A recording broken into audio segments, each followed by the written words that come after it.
Wave.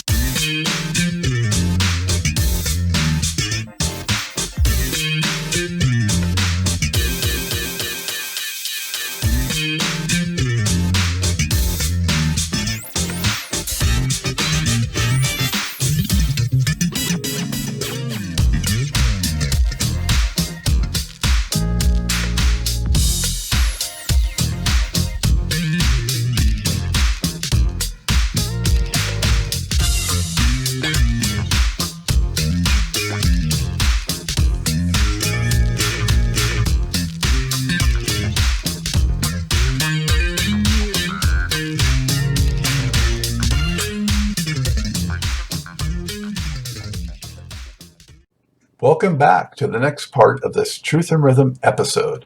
Be sure to subscribe to this channel. If you've already done so, please share it with friends. Also become a member by joining Truth and Rhythm on Patreon, or consider donating at funkinstuff.net. Thank you so much for your interest and support. Enjoy. So, that record, I just want to give you props too on what I really dug on that record. And we never talked about how the Mico Wave name came to be. I used to play in my father's band back before I left here. I was maybe 18, 19. He had a band called Memphis Phase 2. And it was called Memphis Phase 2 because we were in Champaign, but most of the players were from Memphis, so Phase 2 of Memphis. So, and me and him didn't see eye to eye musically, or we didn't see eye to eye on nothing, period. In anything I did, we disagreed. And one day, he just said, you know what, I would be glad when you get out of my band, because he couldn't fire me, because then he had a problem with my mother.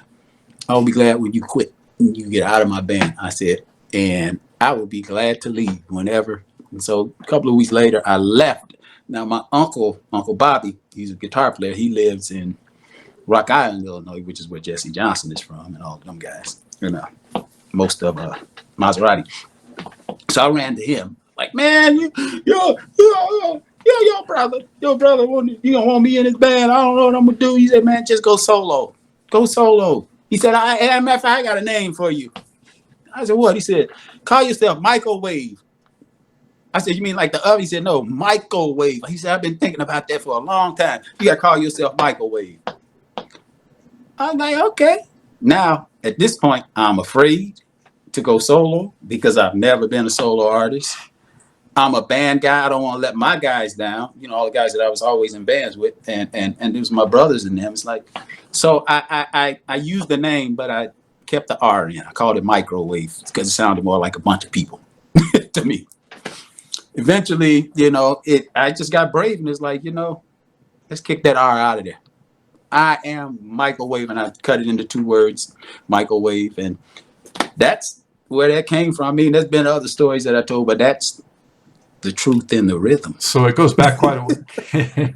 That's what we want. That goes back quite a ways then, actually. Oh, yeah. That was 19, 20 years old. Yep. Yeah. Oh, okay. And, most of it was just me being afraid to go solo. And I'm glad I didn't call it Michael Lane. I don't think that would have caught on, So I thought it was a good move for me once I did it. And like I was saying, it depends on where I'm at, what people call me. That, in Vegas, it's Mico Wave. But, so I know anybody that says Mico Wave is like, yep, that's my Vegas people. In Ohio, it's Wave because that's what Bootsy called me. Bootsy called me Wave or Wait. Michael Wait, or Wait, wait a minute.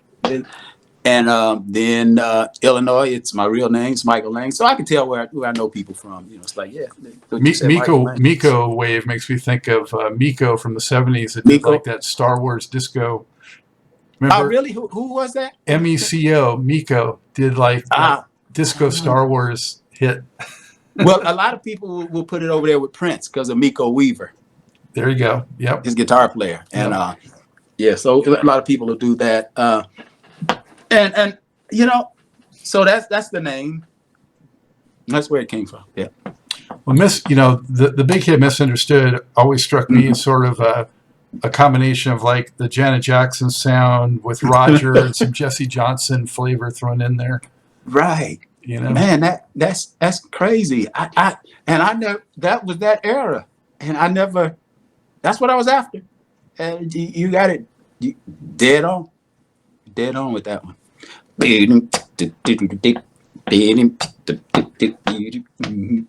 that was just something I wrote, man. It just, we wrote it and cut it on the 4-track. And I just sung a bunch of words. It don't even make sense. The song makes no sense at all to me. So, but in terms of the series of events, I know you did some work with Herbie at the time, like you said, he was on Columbia, and then Bootsy also did a Columbia record. So Right. Bootsy came after you, and you also appeared on those recordings. What songs and Mm-hmm. what tracks were you on that? What's Bootsy doing? I wrote Kissing You. I want to be kissing you. I wrote that, so I played on that one. I played on Party on Plastic. And the rest of the songs, he used Trey Stone as the keyboard player we were just bringing in. We wanted to go somewhere different with that. And I think when he did most of that record, I was on tour. I might have done the demos with him, but when he went in to cut. He got his deal after me. So he started cutting after my album had first came. We had to finish mine first. And then he had to go in and cut. And when I was on tour, we had just finished Malcolm McLaren when I went on tour. We finished mine, and then we went back to Detroit and did Malcolm McLaren. I went on tour, came back. His record was out, and I think we went after that until we went and did Herbie. No, Herbie was earlier in the game. And it's funny how those happen, because with Trouble Funk, Bootsy would tell me on like Monday, hey, we're going to DC. You write some songs for Trouble Funk. When we going, Bootsy? Wednesday. You going to give me 2 days? That's it. Happened. I wrote, I Don't Being Star. I wrote the single for the album, and we recorded it. Same thing with Herbie. Tuesday. Hey, Wave, we're going to record with Herbie. You got right. We need 2 songs from you. When we going? Friday. I was like, oh, you know how I work now. No pressure.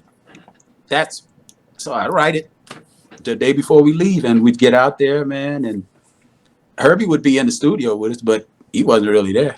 I played all of that stuff. Herbie'd come in and play a couple of jazz chords and be like, hey, y'all got this? You got this, Mikey? And I said, yeah. He said, okay, because I'm getting ready to go over here and record with Wynton Marsalis. I ain't staying around here for this. He's not doing it. He's going to put his part on, which is going to take him a minute, then he's out. Bill Laswell was in that mix too at that point. Bootsy was doing a lot of work with him. So what was he like? What was your exposure to Bill Laswell? Bill Laswell, man, is a genius. A genius. One thing I learned from him, I learned several things, but the first thing I learned from Bill Laswell was record everything. Don't miss nothing. Bill Laswell has microphones all over the studio running the whole time you're in there. If it's not on tape, it's on the microphones that's on the DAT tape. You don't miss nothing, because if you miss that one thing, that was the thing you wanted. Can you play that back? Oh, it's gone. He's got thousands on thousands of tapes of just the room of things that people are saying, doing, playing. We're not going to miss nothing. And that's the first thing I learned from him, is don't miss nothing. He had told me a story about Motorhead. You know Motorhead? Yeah. They were actually recording, I think, in Quad. We were recording in Quad. And one of the stories he told me was, he said the Lemmy, bass player, he said, Bill said he was mixing, and he turned the bass down too far. And Lemmy, the bass player, came in. He said, man, flood the bass up. He said, oh, man, I can't turn the bass up no more. And he said, oh, bad, I can. And so Lemmy just turned all the faders up on the bass. And now the speakers are going, okay, you know, Bill Laswell, he's a New Yorker. He went in his bag, pulled out a Uzi, shot up all the speakers. He said, can you hear the bass now? That's a real story. And when he told me that, I was like, man, y'all are crazy up. And he said, man, it was expensive. He said, but can you hear the bass now? I was like, wow. That was my introduction to Motorhead music. Through that. But I had seen Motorhead before because they played in my town. And so, yeah, I mean, everything is a learned experience with these guys, man. And I've worked with greats, with legends, nothing but legends. And I've been blessed to been able to do that, man. And I tell people, I don't consider myself a legend, but I consider myself the most famous, unfamous person on the planet. That's who I am. Everybody, I've worked with all these people, but a lot of people don't know me. They're What? not like, go ahead. Oh, well, what exposure did you get to Bernie Worrell? Oh my God. Okay, now we're talking. Bernie, one thing we never talked about was what we do. We never talked about keyboards. Never, ever have I had what's that new synth you got, Bernie? What's that piano over there? What'd you play on such and such? Bernie, when Bernie met me, Bernie hugged me and was like, you are my son, period. He came to Tokyo. He played. This stuff is on YouTube. You can see it on there. We finished the show. I introduced everybody. It was Gary, Bernie, Hiram Bullock was on guitar with us that night. Hiram, Gary, Bernie, a couple other people. Sheila E. was on drums. They were all together. I introduced the band. Bernie stopped the whole band. He said, y'all stop. Break it down. Break it way down. I want to introduce y'all to my son, Mico Wave. Mico Wave. That's Bernie really felt like that about me. And I roll with him. You know, it's like this cat man is unbelievable and just the nicest guy in the world. Now, in probably 2006, P-Funk was playing in Vegas at the Palms, and I went backstage, and Bernie saw me. They were probably about 30 minutes out of the show before the end of the show, which means they probably been playing for 3 hours already. And Bernie was like, Mikey. He saw me behind him. He's on keys. He said, take over. And they were just playing a groove, so I just jumped on clavinet and started playing. You know, they finished that song. They went to the next one. I'm looking around like, come on, Bernie, where you at? Thank you very much, P-Funk. Thank y'all. I was like, wait, man, I just finished the show. Bernie, I went to the dressing room. I said, Bernie, what happened? He said, man, I told you, take over. I said, okay, you supposed to come back. He said, no, take over. I'm done. He said, I quit. He's done.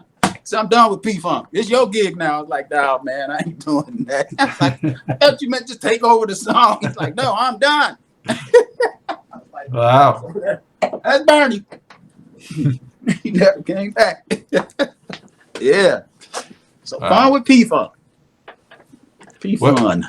What would you say is the most important music business or studio lesson that you learned from Bootsy? Man, there's so many. Bootsy grew me up, not only as a musician, but just as a man. You know, I came there unfinished. I came there green. He grew me up.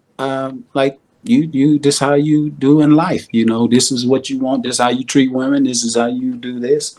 This is how we're going to do with this music, you know, and anywhere we would go, if Bootsy would sign an autograph, this before any of my records, if he would sign an autograph, he'd hand me the paper and pen, sign your name. I said, man, he said, not yet. Sign your name now. If I sign, you sign it. He's the most giving. You won't find anybody more giving than him. What you see is what you get with him. He's not, oh yeah, Bobble, he's not that guy, unless you need him to be, you know, but he knows what that is. He's the knock on the door. Yeah. Hey man, I cooked some eggs. I got you some eggs. You want some eggs? Mom cooked some eggs, you know. And then we wore her out because we were over her head stomping, you know. You got both of us there. Now it's almost like, you know, two kids just up there having a romper room. No, man, we stomping with these beats and just stomping. And we used to wear her down with that stuff. And I felt for her. So, you know, and then at some point, I after probably about 6 months, I said, you know what, Bootsy, maybe a year or so, I said, I need to move into my own spot. I'm 23 years old. I'm living out here with y'all. Because we lived out in Newtown, which is 30 miles outside of Cincinnati. I'm trying to get to where the action is, you know? And I'm like, Bootsy, I need to go. So we moved into the 5th floor. You remember, I don't know if you remember that name, 5th Floor Studios. Mm-hmm. But that's where Bootsy's rehearsal hall was, in the basement of that, right? that he had for years. So I was like, man, I'll just stay in the rehearsal hall. So man, my band stayed with me. These guys were like, man, let's go. We're gonna stay in the rehearsal hall. No bathroom, no shower. It was a bathroom, no shower. It didn't matter. We was down there kicking it, we rehearsing, and we're down there. You know, Bootsy gave it to us like, here's the key. Go do what y'all gonna do. And so we were sleeping on top of like these big white cases. You know, we used his space-based speakers for our front of house PA system. You know, we did stuff like that. That's what we did, and we never knew. We'd sleep every night on top of these cases. We never knew what they were until one day when we got out of there. Those were that was the spaceship in those cases, or the part that Bootsy had, or whatever. Some of them props. And I'm like, wow, we sleeping on that. So that's what Bootsy is, man. He's a giver, and so we lived there. And then I ended up leaving there because I was like, okay, I'm done with this. I want to move into a house. Bootsy's like, all right, well, move into the house with Catfish. So Catfish had a 2-story house that Bootsy owned, and I lived upstairs, and Catfish lived downstairs. And so I had a studio upstairs. Once again, here I am with the stomping. Catfish didn't like it. Catfish didn't like me or Bootsy, though. We did music, and he didn't want nothing to do with that. He couldn't stand us. Like, man, y'all need to go somewhere with that noise. So Catfish eventually sent me to Japan. He's like, man, just go to Japan. Just go to work. So they sent us over there for maybe, I think we did 90 days in Sapporo, Hokkaido. And then while I was there, they called us back. It's like, okay, you got a record deal. So I came on back. So yeah, that's Bootsy. He's a giver. He give you the shirt off his back, and you know, you can hear it in his music. There's nothing ill about him at all. You hear it. Anybody that says something ill about Bootsy, I 70%, 75%, I think they're lying. The Bootsy I know, they took it wrong. Period. Just not in him. To what extent did you get to perform on stage at all with Bootsy? No, that was one of the places. He never did any shows while we were tight. He was, 8 years, no deal, no shows. And by the time he started doing shows, I was living in Japan. But when I got back from Japan, this was maybe 8 years ago, he called me. He's like, look, I'm getting ready to go back on tour. I want you to go. I want you to do whatever you want to do. You want to, this is the new Bootsy Rubber Band. He said, you want to direct the band. You want to do your stuff on stage. Let me know what you want to do. And then, the thing happened. He went out, and I wasn't interested at the time. I had just gotten back not back to the States, but I'd left Vegas. I'd been in Vegas for a while. And I was like, let me get back with you on that. It just wasn't something. I didn't want to go on the road, or something happened. I can't remember.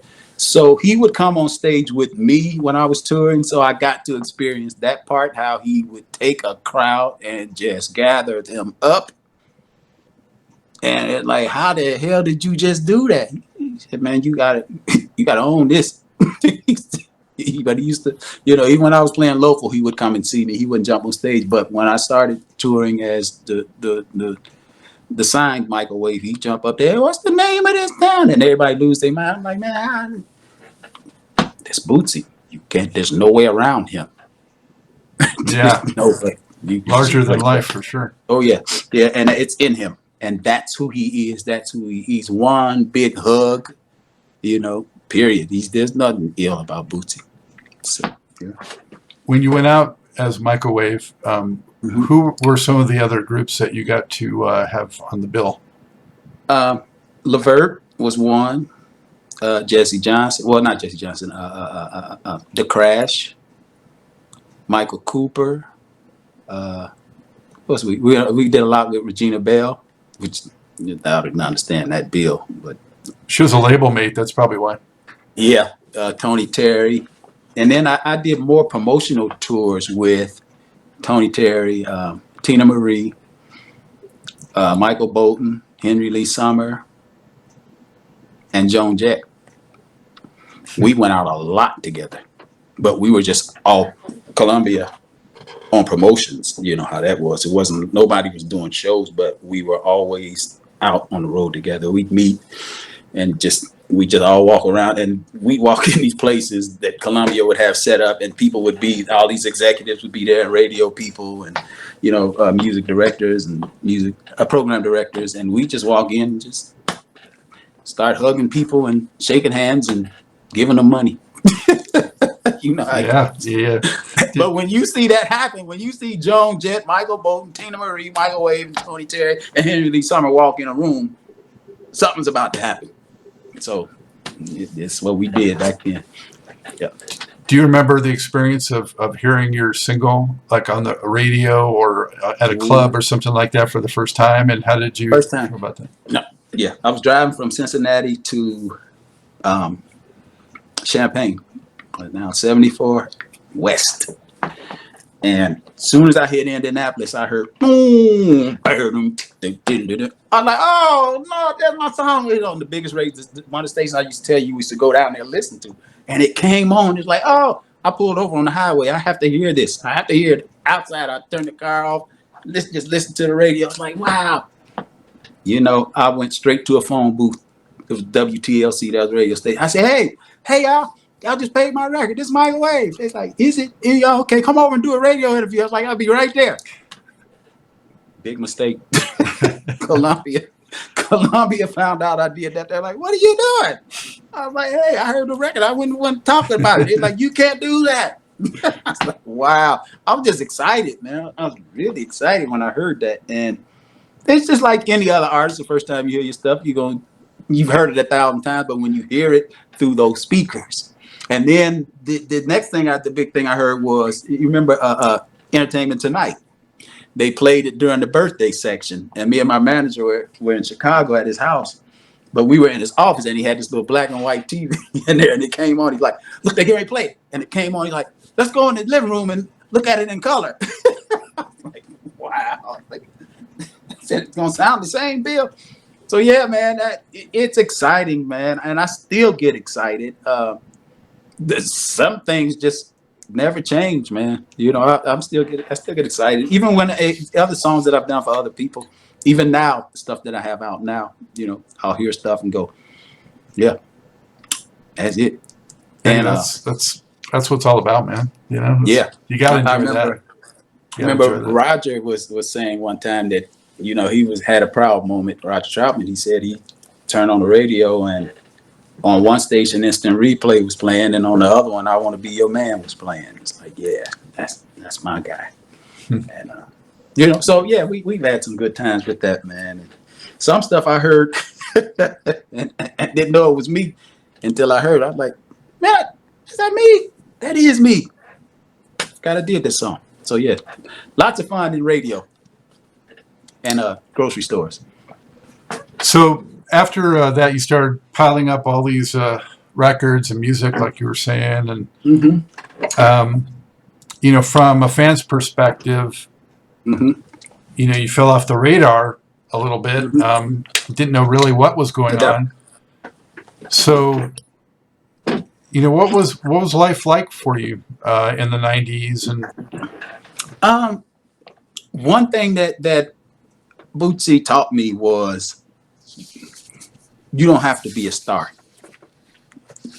Do you? And things will happen. When you wake up and you have to be Bootsy, you got a problem. When you wake up and you got to put on the star glasses and you got to put on the boots, we wake up, Bootsy will wake up and then he's a cartoon character, so it's automatic. Everything he do is going to be funny. And he's gonna wake up. He's gonna have on some pajamas with the Brady Bunch on, and that's who he is. And he taught me that early, that don't get caught up in the hype, because when it goes away, then you're dead. So life was the same. I've always understood, what he taught me was understand the difference between Michael Lane and Mico Wave, because you don't always get to be Mico Wave. And I learned that quick when I came back to my mom's house when I was Mico Wave one day. when I had probably just finished BET talking to Donnie Simpson. I came home like, I ain't gonna take the trash. I ain't taking that. Quick reality Come check. back. Yeah. Yeah, I need to hire somebody. You ain't bringing nobody in my house. You better take that trash out. Boy, I don't know who you think you are. You are outgrowing yourself. So you have to understand the business of the business, and you become that person when you need to be that person. It's the people who don't know how to stop being those persons, those people, when it's not happening anymore. So life for me it's like, okay, we don't have records on the chart, but we still have a studio. We still have gigs. We can still go overseas. We can still score film. I have a lot of things, and I don't only do music. I'm also a woodworker. I build things, I take houses apart and rebuild them. That's not my job. It's what I love doing. So there's a lot of other things that I do other than music. I paint. I call myself a piece of an artist. This studio here I built, the studio in there I built. I probably built 10 studios in my life. I teach. I find a lot of other things that satisfy me other than music. And I have a bunch of grandkids. I don't get to see a lot of them, but I will sooner or later, as soon as this COVID is done. But so for most of the 90s, I toured. I lived all overseas, from Japan to the Philippines, Hong Kong. As Mico Wave or as something? Yeah, as Mico Wave, but not doing Mico Wave music. I was doing top 40s. I was a lounge guy, and in Vegas, I toured. I lived in Vegas for 7 years. I ran one of the big shows there. I was a music director for Purple Rain, which is a Prince tribute. One of the biggest Prince tributes in the country. It went from the Boardwalk Casino to David Letterman. So I stayed busy. I did production. I did the Cali Swag District, that Teach Me Out Dougie album. I did that. I've done so much music, and then I got into scoring film. I just had things to do that don't stop me from being Mico Wave. I can still be. I don't have to be him. I can just go do whatever I'm gonna do. I don't sit down. That's one thing I don't do. So there's always something to do, and I'm not stuck on that guy. If you went through that situation over again with Columbia and what happened there, would you do anything differently? No, because I did everything that I could do, that I was capable of doing. I did the records. I couldn't change it. Well, maybe I could have went up in Belle Biv DeVoe's house and tore it down or something so they couldn't come out. That's the only thing that would change that. It's just, it was a welcoming change. We ran that, and music was looking for somewhere to go. It was like a virus. It was like, we need to go latch on to something here, and it found that. It found those sets of people. But the best thing to do is, if you can't beat them, join them. And so I started producing that stuff. It's like the one album they told me, yeah, we need you to sound more like Babyface. So I did an album called called Face to Face. I was trying to be funny. The album's called Face to Face. Some of it sound like Babyface, but I wouldn't want to change this course as I walk down my stairs up to my studio. It's all there on the walls, man. Everything I've done, it's on the walls. Things about me that you should know because it's in the history books. And speaking of books, there's a couple of books that I actually made it into. One where they're talking about the history of the talk box, and it's funny because even with the talk box, if people call me now like, "Can you play talk box on it?" I don't even own a talk box. That's how much I play it. I don't own one. So it's like when Roger died, I kind of was like, you know what? I'm gonna let this thing die with him. So I'll go in and play it. I just did one, the rapper Twista. Yeah. And the Brad, I just did a song with them. And all that stuff is on YouTube. So I'm still available. I'm still here. I'm still in the game, and I'm in the game a lot deeper than a lot of other artists. I do the ones. I just had a good conversation with my friend Big Rob from Zap. This is right before your conversation. I said, man, one thing about me is and he recognized it. He said you do what you're comfortable doing. I don't have to be doing music right now. I got several other things I could be doing. I like to go fishing, and when you get caught up in all I want to do is music, and because that's how you eat, oh no, there's so many other things to life, man. And I've been in this house by myself for 9 months. Nobody's here with me. I've been in quarantine for 9 months, and I love every minute of everything I want is here. So yeah, music is good, but it doesn't drive me. You know, there's so many other things in life. Yeah. Well, that's great. It's a great perspective. But saying all that, I want to mention some recordings of yours that are out there for people to find and enjoy. Oh yeah. That Soul Power you did. Yes. That is a jam, and you got some voice box on that. That's all voice box. How that came about? That was a me and Bootsy project. And when I first got back from Japan, we actually did it for James.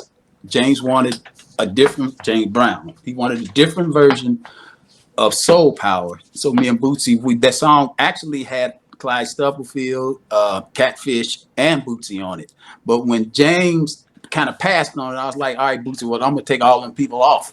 I'll stay on it, and I'll redo it and just keep the song. So I changed all of the lyrics and everything, and just made it mine and kept the song and just dropped it. It's not on the album or anything. It's just something that I just threw out there, but it ended up doing okay online, Yeah, I dig it. And it's got a lot of shout outs in it too. Oh, yes, sure does. Yeah. I just remembered that. Yep. Yeah. Mm-hmm. And then that collection that's out there, the public, private, personal. Yes. A lot of great tracks on there. I mean, I really dig. I'm going to say the ones that I really like, and you can say whatever you want about them. But Sexcapade, that's real strong funk. Oh, yeah. You got the cover of Let's Go All the Way. Yes. Nice cover of Sideshow, the slow track. Yes. Oh, you like that? I'm glad you like that one. I'm always funny about that one. Let's Talk Dirty, real cool bass, funky track. Yeah. Yes. I Feel Love Again, real nice, kind of mid-tempo. Yeah, but funky. That's a remake of a Deal record that we did that never came out. Okay. I Feel Love Again. Yeah. All right. Yes. But overall, I mean, all those tracks together, I mean, it's really nice. Lady Rose is on there. Yeah. That's the one with Gary Schneider. Yeah, that's a mellower track.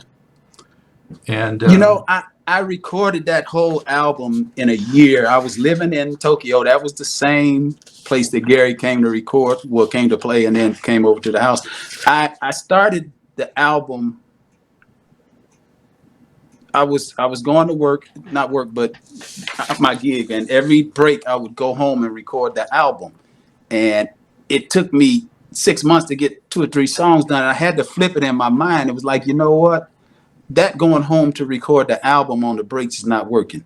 So I'm going to flip it. I'm going to stop recording the album to go to work. And that's how I ended up getting it done. And it took me a year. And one of the things that I wanted to do on that record, I was listening to a lot. That was when Prince had out the Gold Experience.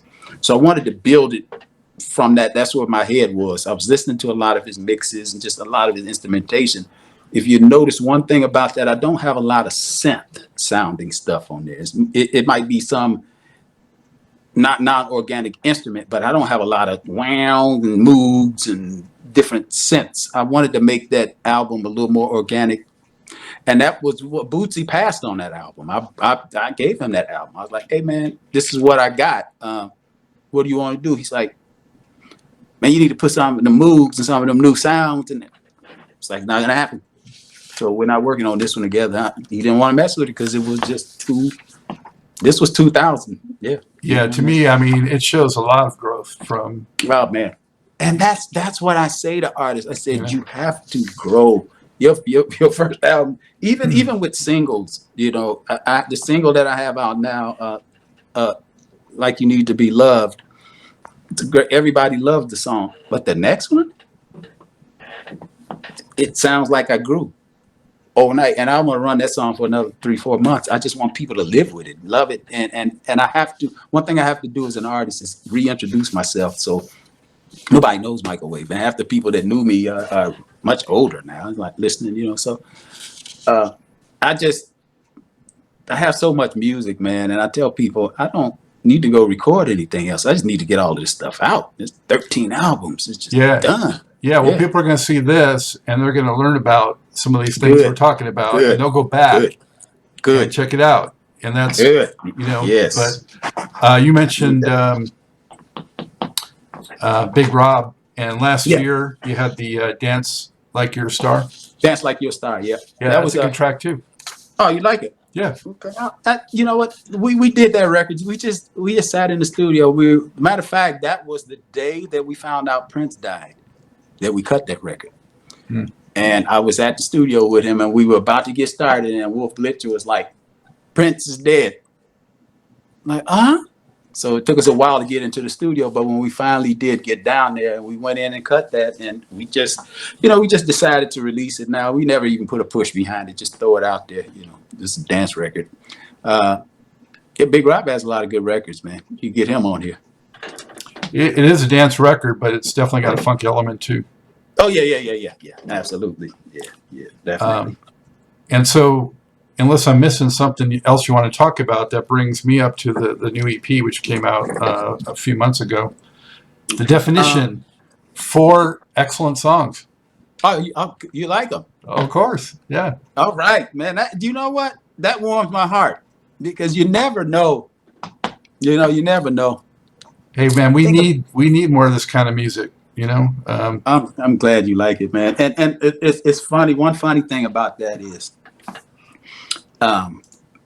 that's really the demos. That is the EP. Just kind of an reintroduction.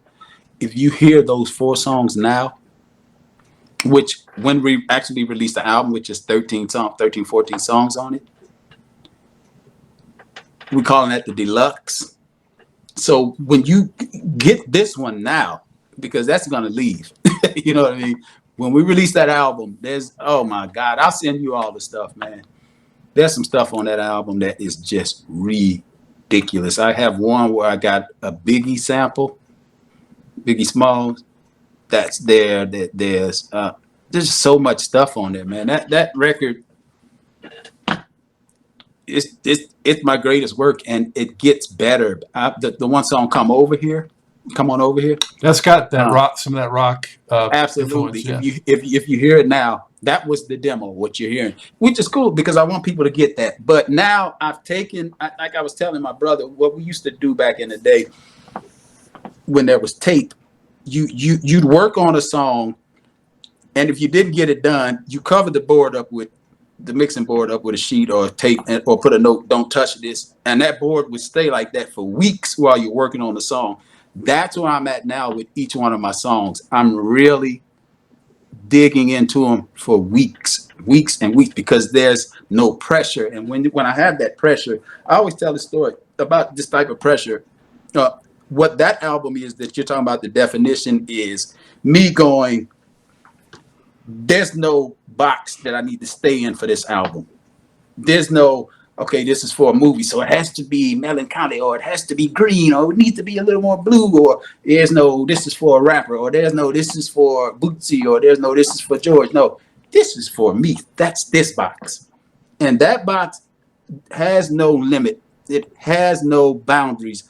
I can do whatever I want. And a lot of people will go, well, it kind of reminds me of Prince. No, it reminds you of what Prince would do, which is not sound like that stuff. It sounds like it's against the grain is what it sounds like. I mean, of course, it's going to sound something like Prince.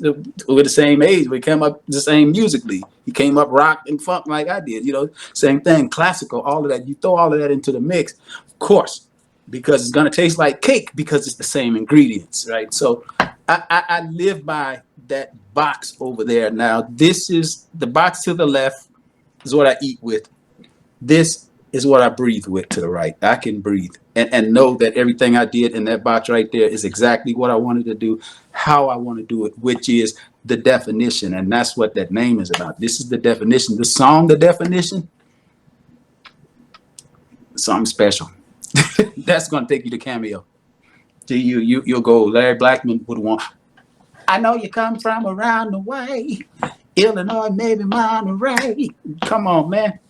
Ain't nothing wrong with that. Man, listen. When Larry hears that, he's going to go, man, can you give me one of them? Can I have that one? And because this is what I come up with, it's not a cameo song. It's just the ingredients that they use to make the cameo cake with. I know those ingredients. Give me some of them. But then I'm gonna throw in some Mico Wave stuff and some Zap stuff and some Prince stuff, and I'm gonna throw it all in there because this is who I am. This is who y'all raised me as. You know what I mean? And I was raised like that, so I don't run from it. Well, and on these 4 songs, I mean, A Letter to Prince obviously is like a tribute and has a Prince flavor to it, but Shots Fired also is like a real funky Princey type. Yeah. And you're doing the falsetto thing. Yeah, on that. Yeah. But it's good. It's well done, man. Yeah. But there's that story, man. Yeah, you got it. And You Need to Be Loved is, I would say it's like a sultry kind of funk. Yeah. People are loving that one, man. People that one right now. Have you seen the little video we have? Yeah. It's of the pandemic video. Yeah. Yeah, exactly. Yep. And I want to do a letter to Prince like that. Just because people, our people, they hear with their eyes now. They hear with their eyes. They want to see stuff. That's my audience wants to see it. You send a record all day. I've put that, like You Need to Be Loved. I put that song out 2 months ago. Maybe 100 views. I put it with that video, 4,000 in 4 days. It's like, okay, they want to see it.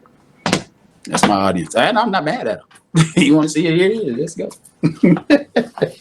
Well, Michael, of course, we get a lot of Prince fans watching this show. So what can you tell them about the inspiration for A Letter to Prince? A Letter to Prince. Well, when Prince died, I shut down. I've always been a Prince fan, and I've never met him. And in some ways, I feel like that's not a bad thing that I never met him. But I know plenty of people that know him. So we're connected. I believe he knows who I am. Nothing else from Deal. He has a picture, and has always had a picture of the Deal on his inspiration wall. Not that I was in the picture, but he knows that. So when Prince died, I shut down musically, and I couldn't pull it together musically. And so what I did, I couldn't write. I was like, I have a writer's block. So I went in my RV and I just listened to nothing but Prince. Every album, every remix, every jazz version, every whatever dub. Prince for 2 weeks. And would listen to nothing but Prince. And what I got out of it was, you have to write what you feel. Don't worry about what's out in the world. Or what flavor of the week. Write what you're writing and call it a day. And I went and sat in the studio in my basement. I was living in Ohio then. I wrote this music. All that song is 8 minutes long. I sung it from first line to last line, one take. The guitar solo, which is not a guitar, it's me on a keyboard. I played it from first line to last line, one take. About halfway through, you can hear me crying in the record. You hear it. Now that you know it's there, you'll hear me, no more, no more. And what I was singing about when I keep saying no more, no more, no more, is all of these artists that are dying from drug-induced deaths. And I'm like, you got no more. It's like, this is a letter to Prince. It used to be called A Letter to Prince from Prince. And it was called A Letter to all of y'all. And my manager was finally like, nah, man, just A Letter to Prince. You get it from there. And it was heartfelt. It was lyrically, it was what I wanted, what I would say to Prince. It is almost like a love letter. And not like I was in love with him, but it's like, come on, man, you got it. Did you not get the memo that this shit is killing people? Did you not get that? You got to stop. We need you here. I don't believe that you're ever going to come back. Got to let you go. Now I got to let you go because of whatever. I mean, I know you're going through something. You're going to go through something, but you gotta let it go. Inject me with Novocaine. Around the time he died, my mom died. My brother died. My first wife died. My second wife died. Man, my brother-in-law died. It's just death was all around me, man. And I kept hearing this song. in my head, and I had to go cut it. And it was it's really an emotional song, and a lot of stuff that's in there stayed because it's like it was all heartfelt. And if people will go, man, it sounds like Prince. I said it should. I got the memo. Dude, that's what, if it sounds like that, that's what it was supposed to do. I know my way around this music thing. So if it sounds like something, that's what I wanted to do. And this is a dedication to Prince, and it does exactly what I expected it to do. I haven't pushed that song because I'm never going to push that song as a single. I want people to find it. I want it to be organic. I don't want anybody to go, yeah, let me listen to that. I want you to hear that and hear it again because you want to, not because I forced it on you. And we have a way of doing that. We make you like it. There's a lot of Purple Rain in that. There's a lot of Dolly Nikki. There's every song that I felt from Prince in that song. I just wanted that song to rise from my fingers to the heavens so he gets it. That's the letter. And that's where I was at with that. Yeah. And, I felt like, I've said so many times, but really, I felt like I lost a brother when we lost him. Absolutely. Absolutely, man. He's a big force. Yeah. Yeah. And then just a few months later, you're talking about the losses, but also musically, Bernie Worrell was just a few months later. And yeah. Lots of stuff. And it got to the point where I had to accept death. It's like, hey, this is the process, and this is what it is. And now we up to 400,000 people. It's like, wow, this is the process. But that's not part of the process. That's not the fun. So anyway, I mean, I want people to enjoy the music, man. I inject me with Novocaine. Can I just numb the pain? I want to get out of here. Just let me breathe again. And that comes from my brother that died, 2 years older than me, but my drummer. And he couldn't breathe when he was dying. He died of lung cancer. So he's sitting up there. He said, I just want to breathe again. I want to breathe again. Let me live. Let me live. So with some songs that I write, the real stuff, Yeah. And we have to put them out there. Yeah. I like that, you even included his name in that track, in the title. Oh, yeah. So. Oh, yeah. Yeah, absolutely. Yeah. That's what it was about, man. All right. So, Michael, how can everyone keep up with what you're doing? How can they get the new music?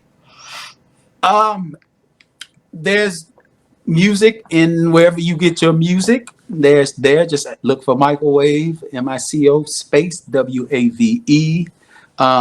Social media, you got the real Mico Wave, and then you have Mico Wave Music, and then just Mico Wave on Facebook. That name is easy. Google me. Yes. And so that's it. Mico Wave. That's where we are. And it's a pleasure being here, man. I was stoked for this. I got ready for this for 2 days. I hope it lived up to those expectations. Absolutely. 100%. Man, I put the good lights in today. Yeah, we did. Yes, sir. No, It's a pleasure, man. Pleasure. Well, hey. And I'm looking forward to doing this again after we make a little bit more noise. Yes. I hope you enjoyed this episode of Truth in Rhythm. A big thank you goes out to our guest as well as to you, the viewer and listener. Also, much gratitude to Pleasure for supplying the show's funky opening and closing music. As a reminder, you can always access the complete list of linked shows by episode at funkandstuff.net.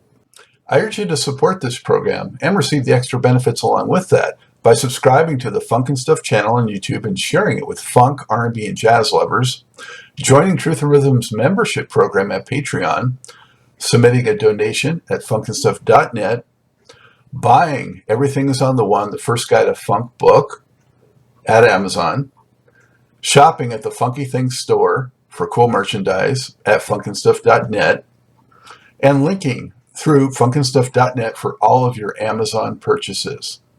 In addition, if you're an artist or anyone seeking proven, results-oriented professional marketing, PR, writing, or editing consultation or production, check out the media services section at funkandstuff.net. Also, I encourage you to drop me a line at scottg@funkandstuff.net. I love the feedback, suggestions, guest requests, appearance and sponsorship inquiries. and just talking about my favorite subject, groove-based music. For now, and as always, this is Scott Dr. GX Goldfine saying, keep on vibing to the rhythm of the one.